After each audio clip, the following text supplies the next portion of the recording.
আটা ময়দার লুচি সবসময় তৈরি না করে এইভাবে খুব সহজে চিড়ের লুচিটা তৈরি করে নিতে পারবেন। খেতেও কিন্তু দুর্দান্ত লাগে। চিড়ের লুচিটা তৈরি করার জন্য 1 কাপ চিড়ে নিয়েছি। চিড়েটাকে ভালো করে ধুয়ে পরিষ্কার করে 10 মিনিটের জন্য ঢাকা দিয়ে রেখে দিয়েছি। এদিকে আমি 2টা সেদ্ধ আলু নিয়েছি। আলুগুলোকে একটা গ্রেটারের সাহায্যে গ্রেট করে নিলাম।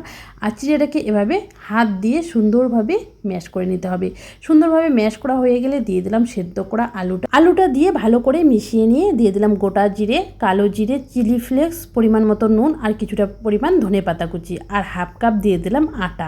এবারে আবারও ভালো করে মেখে নিতে হবে।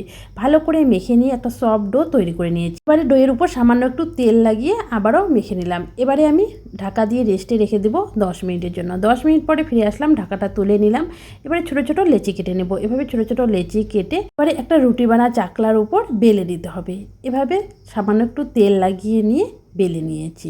বেলা হয়ে গেছে। এবারে আমি এটাকে তুলে সাইডে রেখে দিলাম। আরেকটা বেলে দেখিয়ে দিচ্ছি। দেখো সুন্দরভাবে কিন্তু এভাবে বেশি পাতলা না, একটু মোটা করে বেলে নিতে হবে।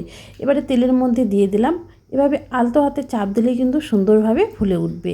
আবারও একটা ভেজে দেখিয়ে দিচ্ছি। দেখো এভাবে আলতো হাতে চাপ দিলেই কিন্তু ফুলে উঠবে। দেখো এভাবেই আমি কিন্তু সবগুলোই ভেজে নিচ্ছি। আমার এই রেসিপিটা আপনাদের যদি ভালো লাগে অবশ্যই একটা লাইক দিয়ে কমেন্ট করে জানাবেন। আর প্রতিদিন নতুন রেসিপি পেতে পেজটাকে ফলো করে নেবেন।